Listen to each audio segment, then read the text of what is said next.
Hello everybody, Stalli111 here, and welcome back to what if Fallout 3 was made into a movie. So last episode we left off at the door exiting Vault 101, where the viewers, through the perspective of the Lone Wanderer, whom we casted as Dean Winters, is looking out onto the wasteland. So the Lone Wanderer begins his search for his father, who has recently ran away from the vault that they both inhabited and grew up in. Our main character goes out in the wastes and stumbles across a town which we all know as Megaton. This is where we meet characters such as Lucas Sims and Mr. Burke, which may not have a big role in it, but they're in it, so gotta mention it. We would then have the Lone Wanderer walking into the town, shortly greeted by the sheriff, who's Lucas Sims. He then gets escorted up to the local bar by the sheriff after asking about his father, whom was said to be seen in the bar. After Lucas Sims has made his way up to the bar, closely followed by the Lone Wanderer, he opens the bar door and asks the bartender a couple of questions about the Lone Wanderer's father. While this is going on, the manipulative Mr. Burke comes in and decides to blackmail the Lone Wanderer into activating the nuclear bomb which is centered in the middle of the town, hence the name Megaton. The Lone Wanderer is then told what the bartender had to say by Lucas Sims, but sadly the bartender did not reveal the truth, which we will return to later. The Lone Wanderer is then told by Mr. Burke to visit his boss in Tenpenny Tower to get the equipment for doing such an operation, meaning activating the bomb so he can get the location of his father. So the Lone Wanderer leaves and heads towards the marker which was placed on his map by Mr. Burke, which will lead him to Tenpenny Tower, where Alistair Tenpenny is awaiting him. On arrival at Tenpenny Tower, the Lone Wanderer is patted down for any weapons, which are all removed, apart from one small, suppressed 9mm pistol.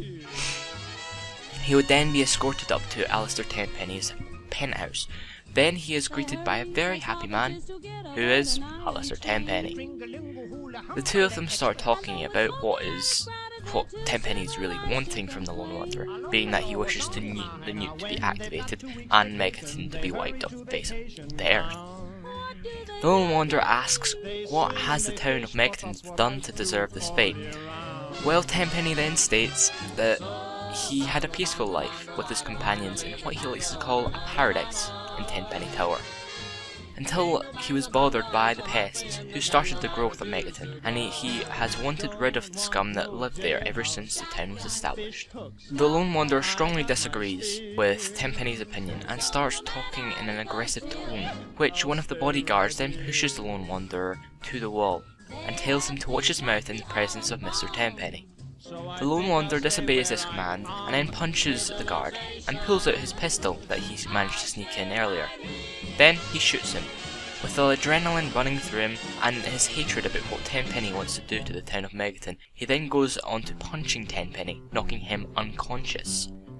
So that all obviously spikes some rivalry between Alistair Tenpenny and obviously the Lone Wanderer and what his cause is. The Lone Wanderer then runs down the stairs and escapes as fast as he can, knowing that he will have a battalion of privately well-trained guards pursuing him. Luckily for him, they are currently none of the wiser of the events that just occurred. As the weapon was suppressed, they could not hear the gunshot very well. The Lone Wanderer returns to the town of Megaton and warns the sheriff of the threats coming that way, and continues up the hill back towards the bar to ask about his father again. With a slight hint of anger in his system, he demands to know where his father is, but the bartender replies with a smirk on his face. Important information comes at a high cost. The Lone Wanderer slams the few caps he has on his person down on the bar and grabs the bartender by his collar and repeats his question. After this incident, the bartender gives in and tells all he knows about his father, which wasn't much, but it ignites the drive in the Lone Wanderer's spirit to find him and find out why his father left him. That's where I'm going to leave us on this episode, so make sure to drop a comment down below of any of your opinions on anything I've said, or what would you put instead of what I put.